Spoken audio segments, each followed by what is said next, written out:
Yeah, and that's why I'm really excited to see Erin join us today. So Erin is a specialist in the real estate investing space.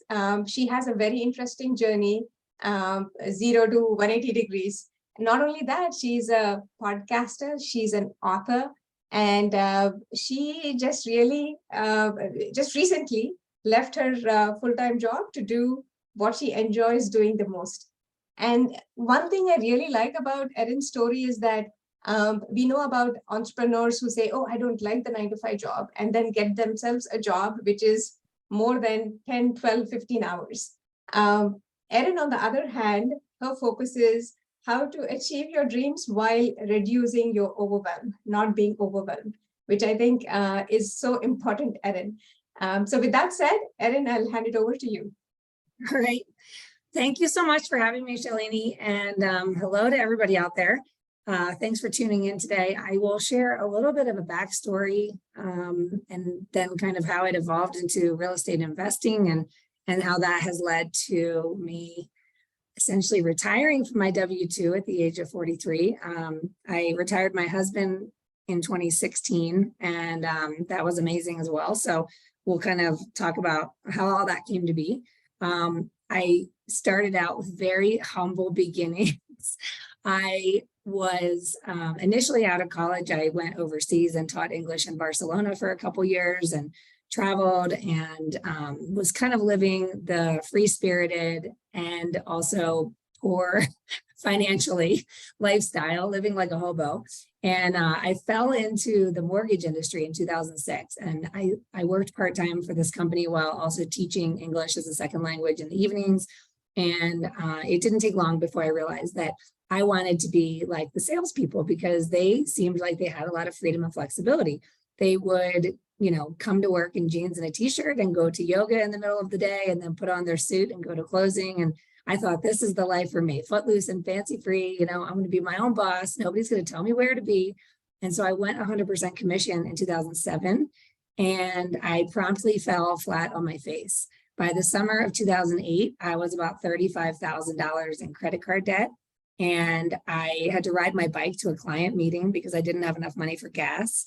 And the client introduced himself to me right as my credit card was being declined for a $2 cup of coffee. And I really truly thought that was the credit card that had $2 on it. So to do, because I knew if I tried another card and it got declined, then he would know the truth that I had no money. So I just lied and said it was my debit card and that I had to call the bank, and he bought my coffee. And I just remember thinking I'm at rock bottom. So this was like the beginning of my story, okay, in the mortgage business and in the real estate journey. So ironically, we were getting married the following month. And I remember thinking that it's a good thing that people like to give cash as wedding gifts because we were going to need the money to just pay our bills, you know? So we were just completely financially broke. Well, that year, you know, having been in the mortgage business, we did buy our first place that year, believe it or not. We bought our first home, and it was a 1-bedroom row home in Denver, Colorado. And we got it for $95,000. And that was, you know, all we could afford at the time. It had a $700 mortgage payment on it.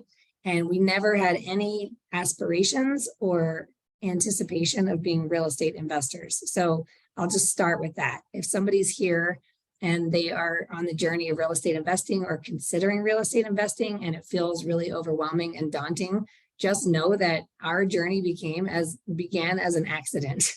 So it's we're going to dig our teeth into how it unfolded and how it's led to where we are today. And in the journey from 2008 to where we are today, which is that's 14 years.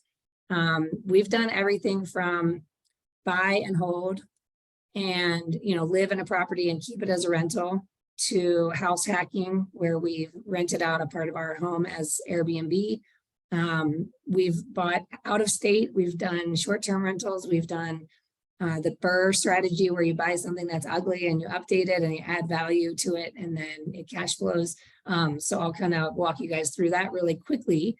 And the first thing I want to say before I start sharing the story is that, of course, starting in 2008, you know, housing prices were different. So we can't be too hung up on the numbers. It's more about the ways in which you can build upon each thing that you do. So how each thing becomes like a domino that starts to knock over more dominoes to speed up the process and the trajectory towards financial freedom and financial independence, which I think is what everybody's really interested in. And as a mortgage professional, I'm also going to share a little bit of the nitty-gritty of how, like, how do I do it if I'm just getting started, or how do I do it if this is what I have now and I want to build from it. So we're going to kind of dig our teeth into that, and then I'll leave some room at the end for questions. So in the meantime, if anybody has questions along the way, because I am in Colorado, but I'm originally from Philadelphia, so I'm a fast speaking East Coaster. So when I start going through the presentation, I'm going to move quickly. If you have questions, just throw it in the chat. And if it's urgent, you know, you want to like stop and talk through something, then just raise your hand. Otherwise, we'll get to all the questions at the end. So let me jump right in here.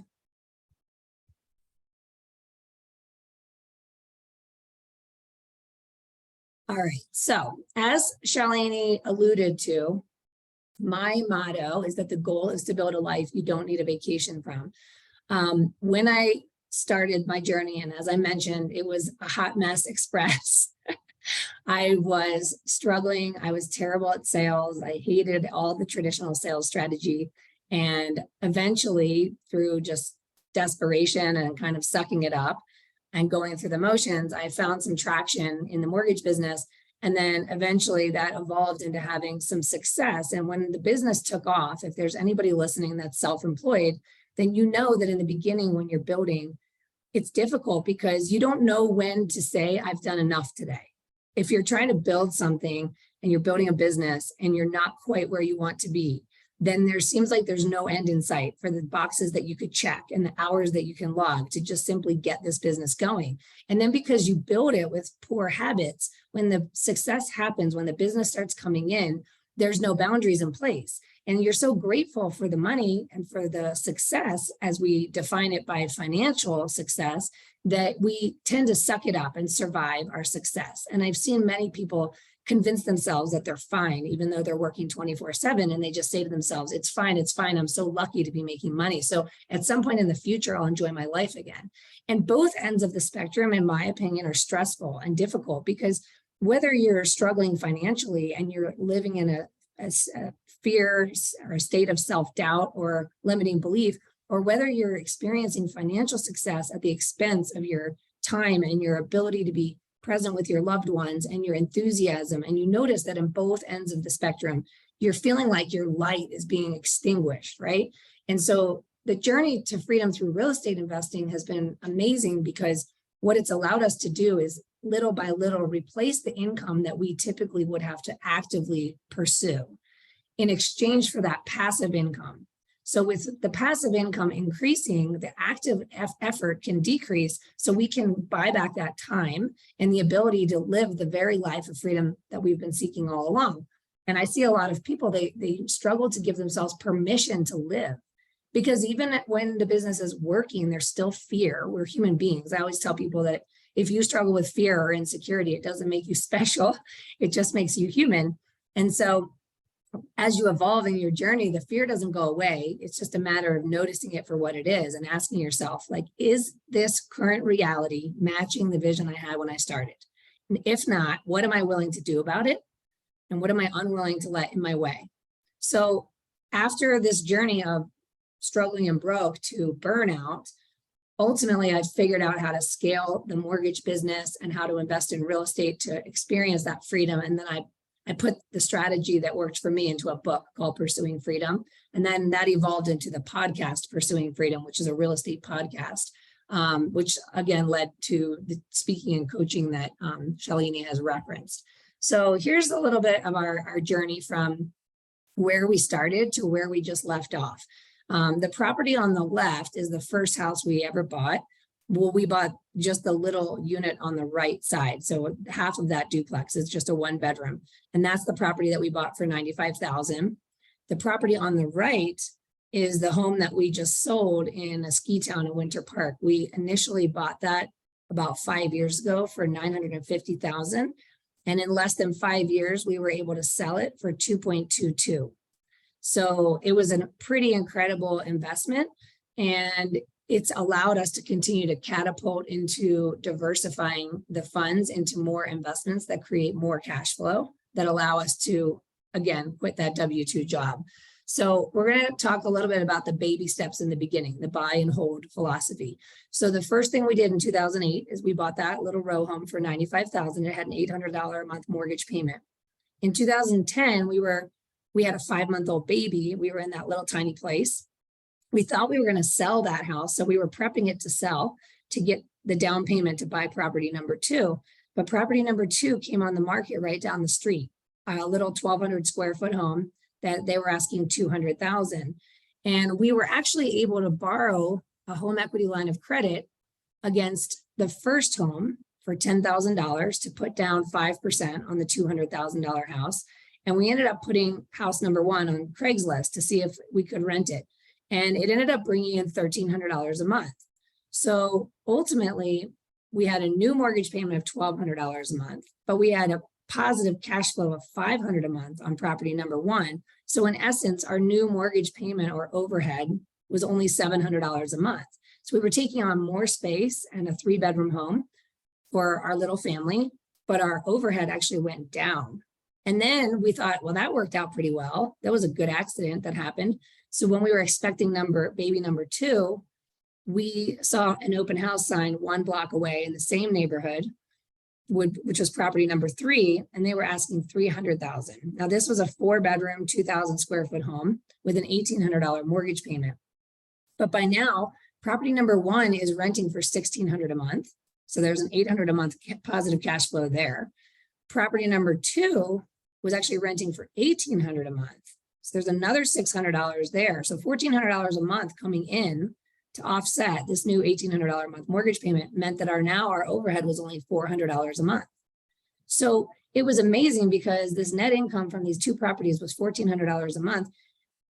And to be honest, at that point, we had started paying childcare, daycare, and it was $1,500 a month. So you could look at it any which way, right? You could either say the cash flow from the first 2 properties is covering the overhead of having this new big expense of daycare, or you could say, hey, we only have a $400 a month mortgage payment because of the cash flow from these other properties. And so this is when everything really started to click. And I put down here at the very bottom, something that I learned in this time and something that I taught my clients back then was this idea of buy just what you need and nothing more. Far too many of my first-time buyer clients would come to me talking about buying a starter home.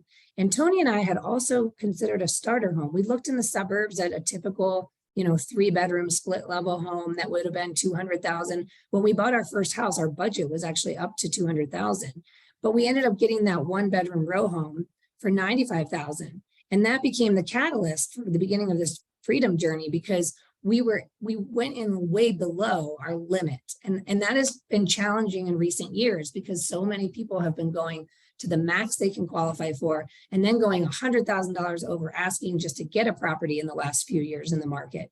We're going to start to see that change here in the future. So I'm going back to the basics and advising that people buy just what they need and nothing more, because think about it. A lot of, it's very antiquated idea that we need to buy our forever home when we're single or engaged to be married or had our first kid. But think about it. 3 years ago, the things that kept you up at night, the things that excited you, your priorities, and even your worries and your fears were different than what keeps you up at night now. So 3 years from now, it's going to be different again. Whether that be a relationship status change, the size of your family changes, you have a growing family, or you're downsizing, becoming an empty nester, perhaps there's a marriage, perhaps there's a divorce, perhaps there's a geographic change related to a job, perhaps you change geographically because of the school district. I mean, there's a million different reasons, aging parents, like all kinds of things. Life is happening constantly. And as life happens, our priorities are evolving. So it's important that when you go to buy a house, especially if real estate investing is part of your vision, always buy just what you need and nothing more when you're looking at properties to live in, because you can always upgrade or downgrade in the future. Okay. So a few notes on these buy and hold strategies. The first house we bought was with an FHA loan, which only requires 3.5% down. One thing we've never done, but I would recommend, is that you can buy a duplex with a FHA loan. So if you can find a duplex where you can live in one side as a primary residence and rent out the other side, right out of the gates, you have the opportunity to house hack and have your mortgage be covered and be one step ahead. So I do love FHA loans. The down payment on the second property was a conventional loan with 5% down. And as I mentioned, we borrowed from equity on property number one. Our loan amount went up, but at the time rates were starting to come down. Our first interest rate was 6.75%. So I also want to share that for folks who are getting upset that a year ago rates were at 3 and now they're at 7. It really doesn't matter. If you can afford the payment, that's all that matters. So focus not on what the interest rates are doing, because those could be temporary for all we know. If the interest rate is 10% a year from now, you're going to be thrilled that you have a rate of 7. And if the interest rate is 4% a year from now, you're going to be thrilled because you can refinance. So if you're having an emotional response to what's happening with interest rates, I would challenge you to release that. It's irrelevant. Just buy what you can afford. Okay. So down payment on number 3 actually was a VA loan. My husband was in the military and I didn't even know about VA loans until I was a couple years into the business. So once I knew about that, I was like, oh, perfect. We actually bought that house. House number 3 was 0 down. And the crazy thing is the seller was paying the closing costs. So our earnest money was $3,000, but all of our costs were covered by the seller. So when we got to the closing table, they actually gave us our check of $3,000. So we got a house and money at the closing table. It was pretty cool. In 2019, you guys are not going to believe this, but I woke up one day and I said to my husband, I don't know if it was a premonition or a dream, but I have this weird feeling that the shit's going to hit the fan in 2020. It did, but it didn't affect the real estate market at the time. But we, being in the mortgage business and heavily invested in real estate, by the time I had this conversation with my husband in 2019, we had since bought and sold a few more properties in the ski town of Winter Park where we had moved to. So we ended up selling our properties in Denver and we cashed in on those initial investments. So that first one we bought for $95,000, we sold for $375. The second one we bought for $200, we sold for $475. And the third one we bought for $300, we sold for $585. So we started with an investment of $3,325 in 2008. Because remember, we borrowed the down payment against number 1 for number 2, and we had no down payment on number 3. So the only cash out of pocket was $3,325 to start this journey to net $840,000 in 11 years. That's a pretty good deal, right? So it's crazy because 11 years feels like a long time, but it flies by when life is happening. So if you have the opportunity to buy and hold, I'd recommend that. Now, a lot of people ask, did you pay capital gains? Yes, we did. We had to pay capital gains on the first 2 properties, but not on number 3 because it had been our primary residence. So we were able to take that whole profit. Would I do that again? This is a big question. If I were to go back in time, and I don't have regrets or anything like that because we've since been able to compound the profit that was left over after paying the IRS. However, what we could have done to ease my concerns of whatever I thought was going to happen from this premonition of mine, I did not think it was going to be a pandemic, but it was something in my gut telling me things weren't going to go the right way. However, what I could have done and would have done maybe differently is we could have done cash out refinances on these properties. So let's say, for example, you have a $400,000 home, that's what it's worth, and you only owe $100,000 on it, okay? You can typically go up to 70% of the home's value on a cash out refinance. So if 30% of 400,000 is 120, then you could theoretically get a new loan for $280,000 on a house that's worth 400,000 if it's a rental property. And we could have taken out $180,000 tax-free and put that money in the bank. If the property continues to cash flow, this is an incredible strategy that a lot of investors do, is they'll allow homes to appreciate. They sit on the properties, let them appreciate. And then over time, when you want to either have the peace of mind, just have the liquidity and have more reserves in your bank account, or go reinvest in something else, you can do a cash out refinance and you don't pay taxes on that, which is incredible. So that would have been an alternative to selling and cashing in, which was kind of like, was it impulsive? Was it intuitive? Who knows? In hindsight, home values continue to go up. So if you can hold on to the properties, why bother selling? That's my thoughts on that. something to learn. So questions to ask yourself as you're purchasing real estate. What is your long-term plan for each property that you buy? Have you ever considered holding on to this property as a rental when you move on? Is real estate investing part of your long-term financial plan? You know, there's some quote about every millionaire or something about millionaires, and that, you know, 95% of millionaires made their millions in real estate. So I don't know why everybody wouldn't be thinking about real estate investing as part of the long-term plan. And then, you know, would you like to learn about it? And if so, there's a million different ways that you can. And Shalini's here giving this incredible value to you guys, but there's, you know, so much other resources out there that we can constantly be learning. And there's a million different ways to skin a cat in the real estate game. So just know that as well. That's why I call the beginning baby steps. Did you have a question, Shalini? And his question is, would you have considered a 1031 exchange on the properties that you sold? Well, at the time, no, because our motivation to sell was liquidity.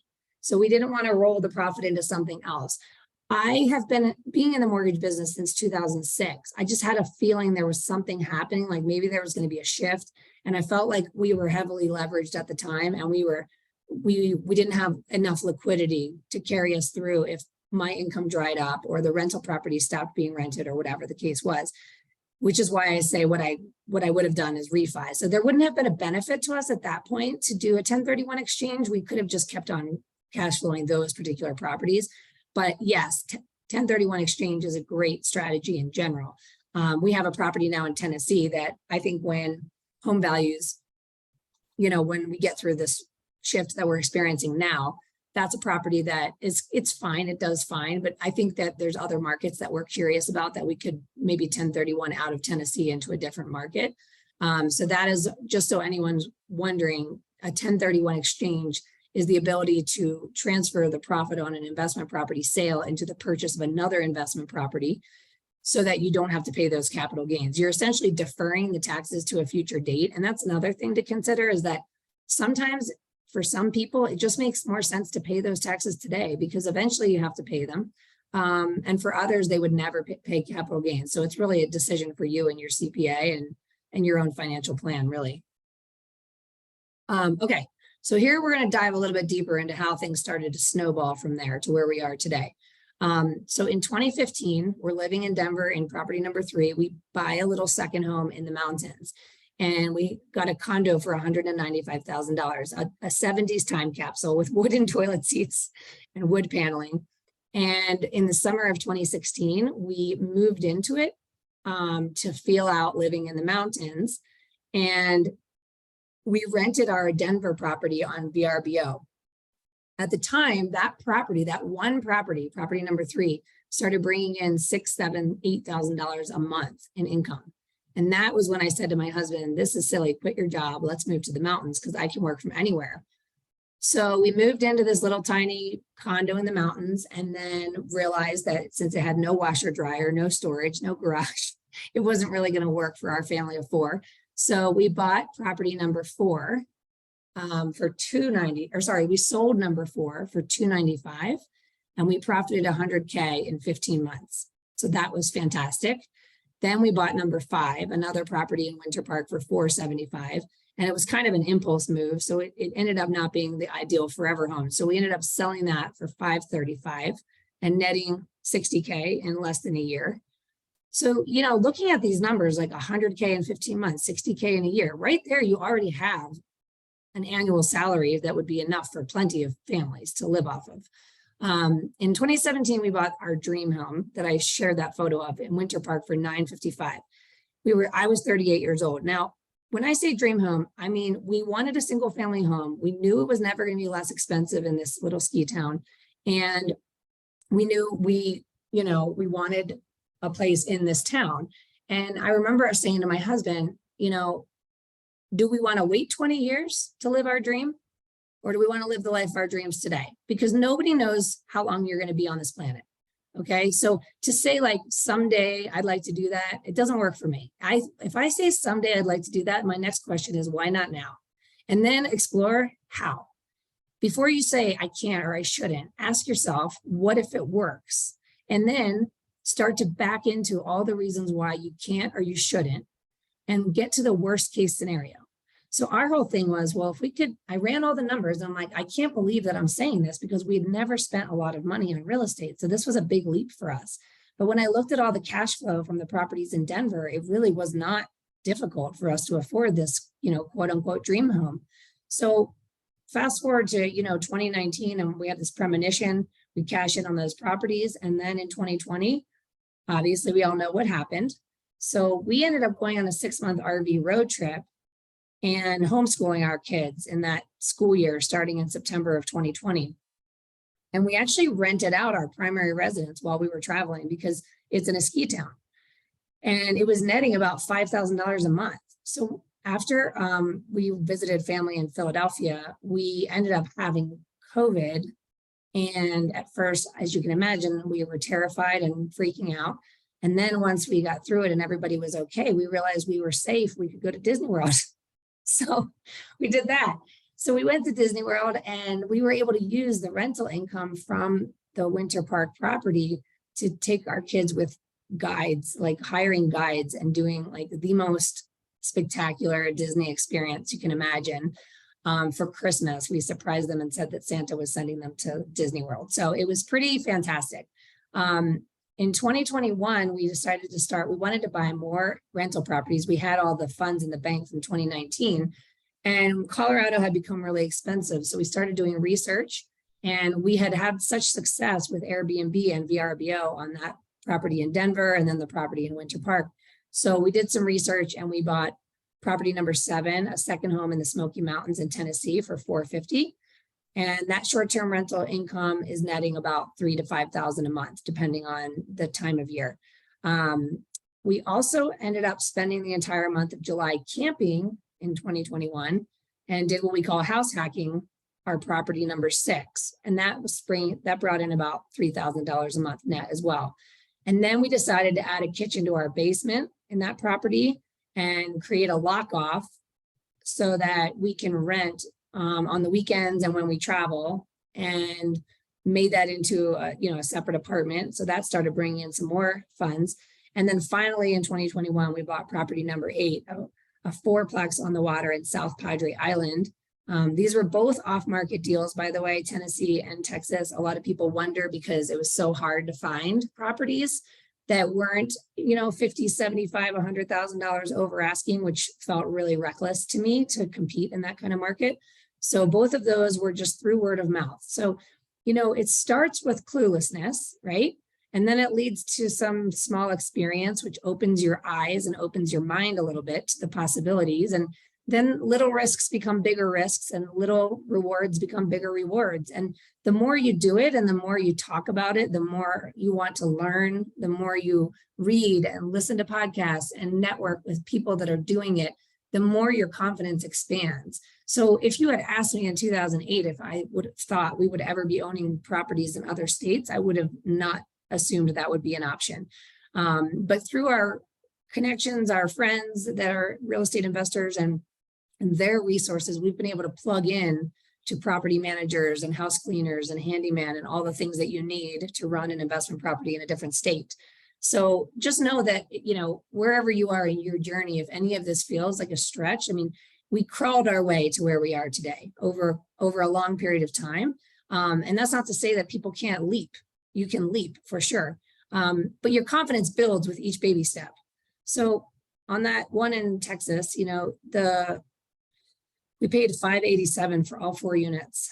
And the total monthly mortgage is actually less than that because the taxes and insurance have gone down. It's actually only $3,400 a month. So it's less than $1,000 per unit for the mortgage.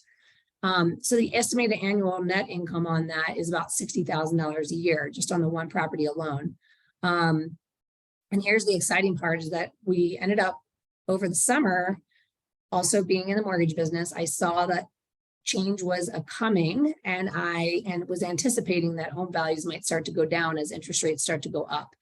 So we heard that we could sell our house that we had bought for $950,000 for $2.2 and change. And we talked to some agents that I'm friends with and just said, hey, if you had a buyer that was left on the sidelines in the last few years because there wasn't enough inventory, and they are looking for a house like ours and willing to pay this amount, we would consider it. And 3 days later, we had a buyer, a cash buyer with no contingencies and a 2-month free post-occupancy, giving us 2 months to live in the home for free after we sold it and figure out where we were going to live.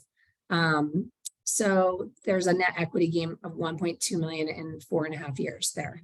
So also really exciting, right? If you look back to the beginning, where in 11 years, we netted 875, right? And so there is a scale to this, is that yes, the home price was more expensive, but the return was also bigger in a shorter amount of time.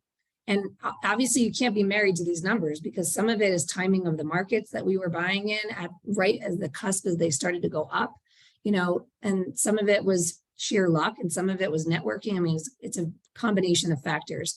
But what's cool is that we're now diversifying into different investments, and we're learning a whole new level of tax sheltering and all kinds of things, because we will have to pay capital gains on any profit above 500,000 on the sale of your primary residence. That's one of the tax laws currently.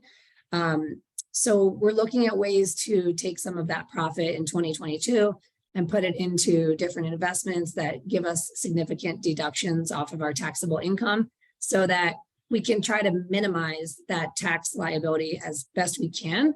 But we can't always, right? You can't always avoid it completely. And at the end of the day, there has been a significant windfall that's allowing us to diversify now into even more cash flowing assets. So the idea being that everything we invest in creates a more monthly income that replaces the W-2 income. So it's allowed me to go full-time into the speaking and coaching arena, which is what I'm really passionate about and I love, and has allowed me to pass the baton to my team members in my mortgage business, who I absolutely love, and let them run with that. So I can stay in one lane and then continue to learn and grow in this avenue of passive investing. So yeah, it was really exciting. I had a goal of being financially independent by 45, which is March of 2024. And I realized over the course of the last few months, and just through a lot of learning, that I was closer than I thought. And here I am. So, it's interesting, because a lot of times we look at somebody that's on chapter 10 and maybe we're on chapter 1. And we think we got to compare ourselves to somebody else on chapter 10. My advice to you is, if you feel like you're on chapter 1 and you're looking at anybody else out there who's on chapter 10, your mission should not be to compare yourself, but to learn from them, because you might get to their chapter 10 by chapter 4, if you're hungry enough to learn and start taking action sooner rather than later. And also just know that it's okay to fail. You're going to fail, you're going to mess up, and that's how we learn. So we can't wait for things to be perfect to take action, because again, we don't know how long we're going to be on this planet. So we should really just try to enjoy this adventure called life as best we can, and be hungry to learn and quick to implement. I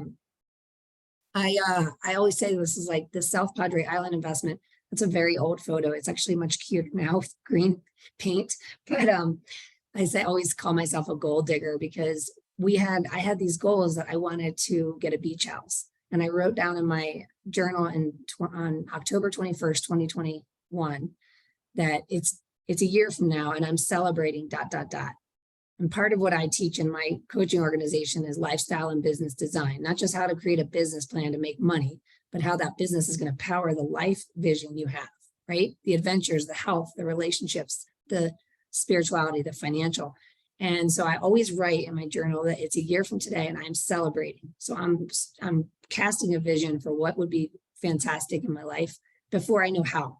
And I wrote beach house, and I had no idea how or where. I probably assumed Florida. I'd never even been to the beaches of Texas. But that weekend I went to a conference and I started talking to all these people from Texas, and I told them, hey, I'm thinking about coming to Texas to South Padre Island in February. I heard that there's good opportunity to invest in real estate there. And 3 days later, my friend who owns the property across the street from that one called me and said that this house was going to be for sale off market, no realtors involved. So literally, you can cast a vision and write a goal before you know how, because until you do, the path will never unfold. But as soon as you put the pin in the GPS for where you want to go before you know how, unforeseen opportunities and people will show up in your path to open the door and illuminate the way. The other thing that I always wanted to do was a BRRRR, which is a strategy that stands for buy, rehab, refinance, rent, and repeat. So you buy something that maybe is ugly but has good bones and it needs some updating, or it could be a major update for all we know. In this particular property, it was mostly painting. There was a little bit of cosmetic. There's more that we can do and will do, but we also added a swimming pool in the backyard.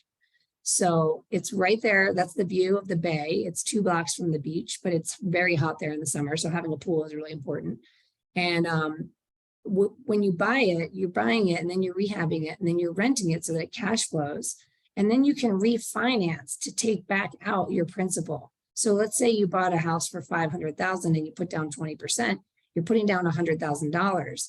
But if you do some upgrades and now the place is worth $700,000, for example, or $600,000, you can refinance to 70% of that new value and sometimes take some cash back out so that you can recycle your initial investment. And that's a strategy that a lot of people use to be able to build a portfolio quickly.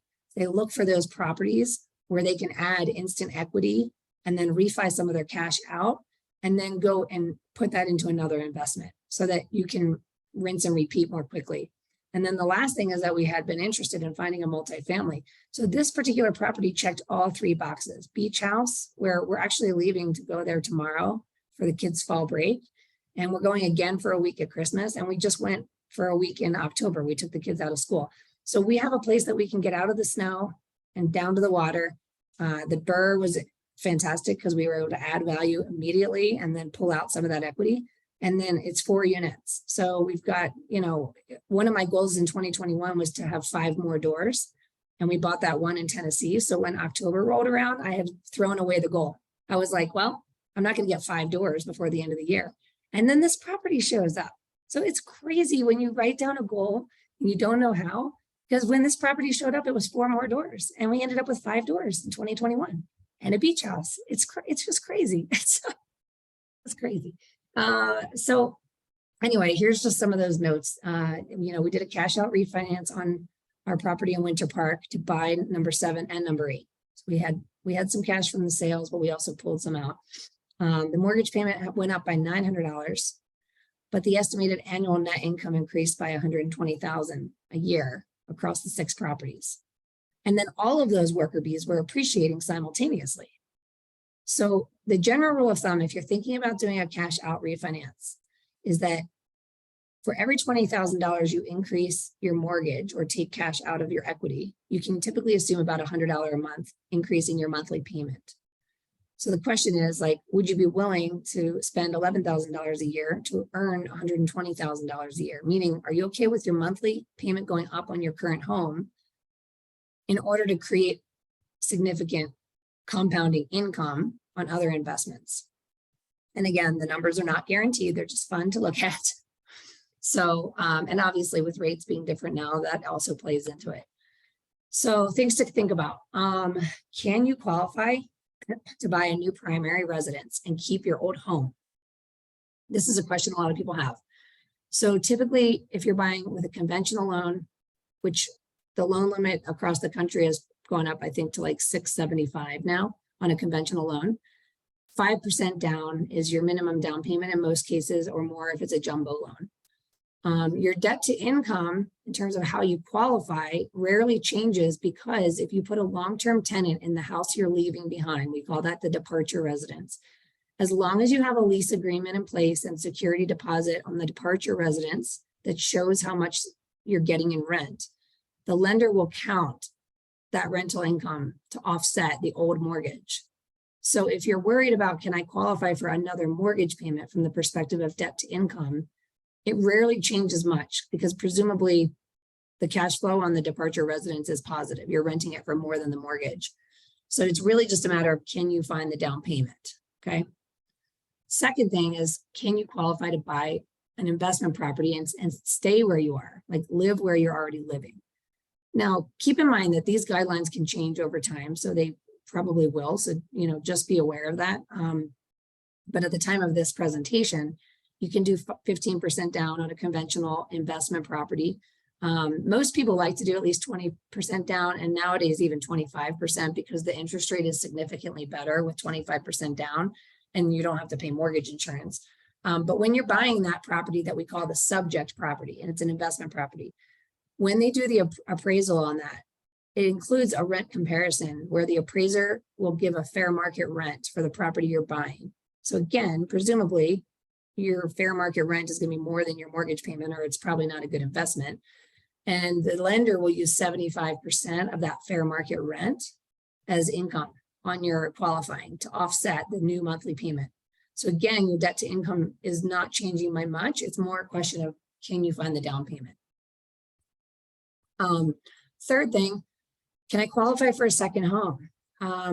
Second home down payments are only 10% now, but again, we're seeing most people doing 25% down because the interest rates get significantly better and less expensive. You cannot use short-term rental income to offset your debt. So when you're buying a second home and you're planning to Airbnb it or VRBO or whatever, you do need to be prepared that you have to qualify with both payments. So that's different than the others. But the point being that on number option 1 and option 2, it's easier than you think to qualify. And then a lot of people want to know, how does it work to borrow from your existing home equity to invest in real estate? So a cash out refinance or a HELOC on a primary, if you're keeping it as your primary, is fine to go and buy a second home or an investment property. What's tricky is if you're thinking of buying a new primary residence, right? And you're wanting to do a refi on the current home to get that down payment for the new primary, they're going to treat the current home as an investment property, which is going to mean a higher interest rate. You can't claim 2 different properties as your primary.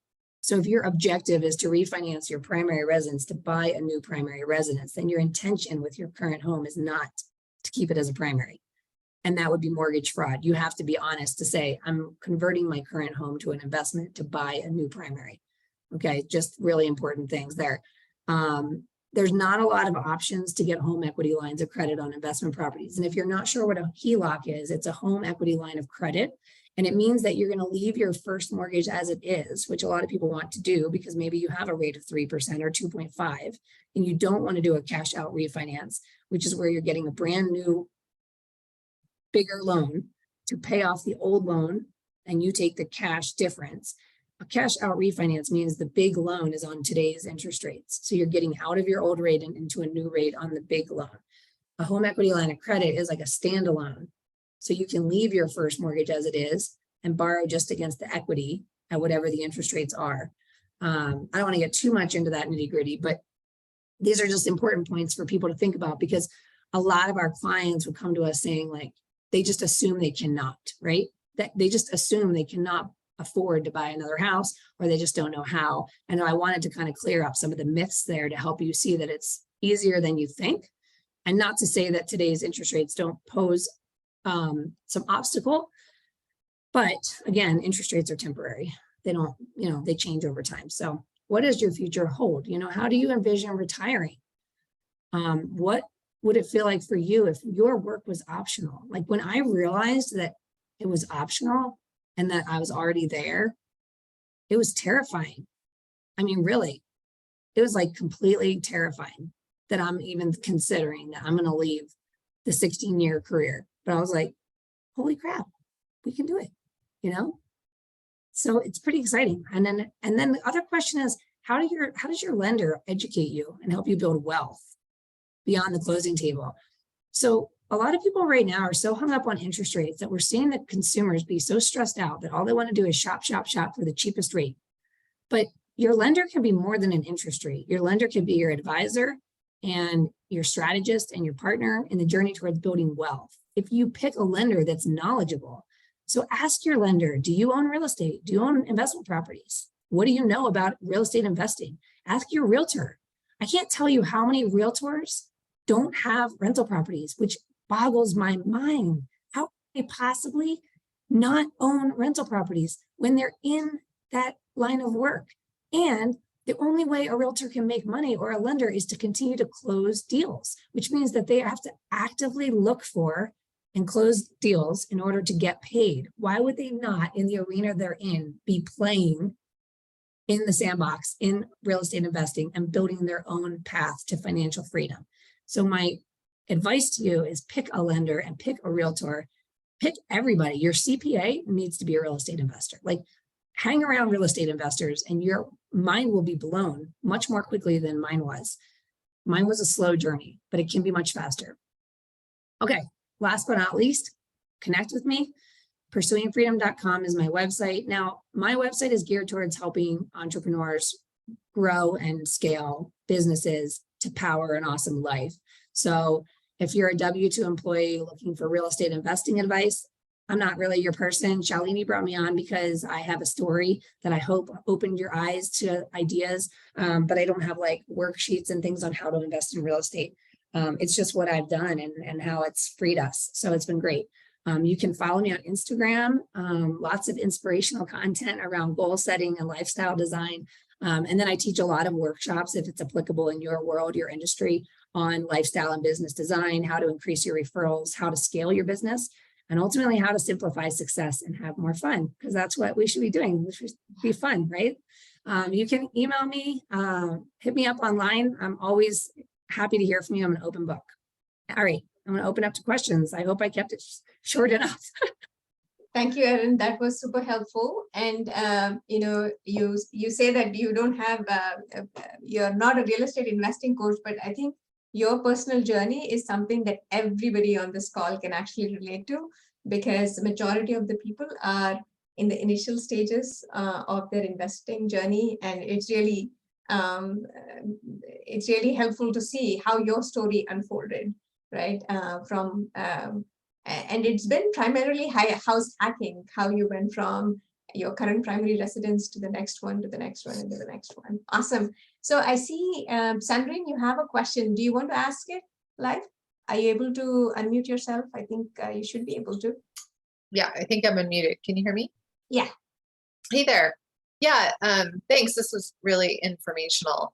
My question is, if there was a point when you were accumulating property and renting it out, if the tenants or the situation became, sort of problematic, and then were there times where you were feeling deflated and questioning, like, what are we doing again? Why are we doing this? And then at what point, because I have a mentor, and once a year I go to this person and I'm like, oh my God, I think I should sell. Do you think I should sell?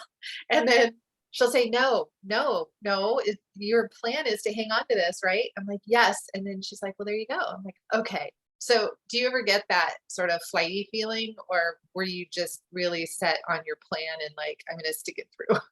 Oh yeah, no, I am always teetering the line between impulsive and intuitive, for sure. So I second guess my impulsivity to sell at times, because I'm always wondering, is that my fear compelling me to sell something, or is it my intuition? I don't feel regret, because through listening to my gut, but also heavy research and networking and learning and hanging around people that are ahead of me in the game and picking their brains and having mentors and coaches and all the things, coupled with gut instinct, I feel so blown away by where my husband and I are. Like, if you were on the beginning of the call and you think about me actually being like $35,000 in credit card debt and not having enough money for gas and riding my bike to a client meeting, I didn't have shoes for my wedding because I didn't have enough money for shoes. When I got to Pennsylvania, my aunts were like, we're going to the mall for you. I mean, rocked, like, just completely financially clueless and had no confidence in anything that we were capable of. And so I often tell my coaching students, in many ways, we've all already exceeded our own expectations in some capacity in our lives. And so I don't really feel regret, but like, was I impulsive or was I intuitive when we sold those properties in 2019? Well, when the market continued to go bananas in 2020 and 2021, I certainly was kicking myself. And then I didn't even know that I could have just done a cash out refinance to give myself peace of mind. Like, if I had pulled $100,000 cash out of each of those 3 properties and put it in the bank tax-free, I would have had 300 grand in the bank, and I wouldn't have sold those properties, and they'd still be cash flowing, and they would have appreciated another 50K each probably since then, if not 100,000. So yes, I always am like, oh, should we just get rid of this? Or like, oh, this is such a pain. This is so annoying. And, I ask a lot of advice. I, do a lot of research, and ultimately, you're just failing forward is what you're doing no matter what. So yeah, I'm not like your hyper analyst. I mean, even as a mortgage professional, like I am a numbers nerd. And I would say to my clients, like, I'm going to show you break even point and cash flow and all these, analytical terms. And at the end of the day, it's going to be partial analytics and partial gut instinct. Mm-hmm. So sometimes something just feels better, or it just looks prettier, and your gut and your heart do play a big part. And that's okay. Like, follow your heart, follow your gut, and then do lots of research to complement that, Yeah. Good advice. Thanks. Thanks. Pavni, you have a question. Can you unmute yourself? Yeah. Hey, Erin, your story towards real estate investment is amazing, and I feel jealous for two reasons. One, you're able to achieve your financial freedom much sooner than what you planned for, and also have an opportunity to go through multiple real estate strategies for flipping or buying so many properties. I only wish staying in Bay Area we have that opportunity. Either you have so much cash on hand to buy those many properties, or the prices are less to make such type of a commitment. But my question comes down to probably it might not be a simple straight out answer, but my question is, there are two types of strategies where we can build investment. One is cash flow properties, and the other one is future appreciation, hope on future appreciation. And at least from Bay Area market, if you look at it, it is more of an appreciating market rather than the true cash flow from an investment standpoint. So would you recommend, or from your experience, do you recommend one over the other, like to probably like having more of an appreciating investments in appreciating market is much more beneficial in the long run over the cash flow properties, or vice versa? Yeah, so it's a two-part answer, because I've heard that financial independence is achieved when your cash flow exceeds your basic overhead, right? So financial freedom is what you get through the long-term appreciation play. So financial independence gives you options, makes your work optional. When you know your numbers and you know your overhead, and you can say, okay, once I get to this much per month in cash flow to replace my income, I'm financially independent, and I can continue to work, and I always will. That's the thing. It's just more that your work, like for me, the work in the arena of coaching and speaking and workshops and things like that, in the podcast, it's inspired action. It's coming from a place of contribution, not a place of need. So it's infused with a completely different energy. My entire life is infused with energy, that I can go to yoga every day. I can ski every afternoon. I can help people. I can make a contribution. I can wake up every day and be thrilled to simply be alive. That's not the same when your work is coming from a place of need, when you feel like you have to, you should, and you're just kind of getting through your day and going through the motions and sucking it up and all the things, right? So that's the first thing. Second thing I would say is that not everybody wants to quit their job. Not everybody feels any resistance or dread or procrastination. And so if you're lucky enough to have a career that you absolutely love and you're passionate about and you find joy in your days, then I would say the longer plays are just fine, because you're building up your exit strategy and your nest egg and your overall net worth, right?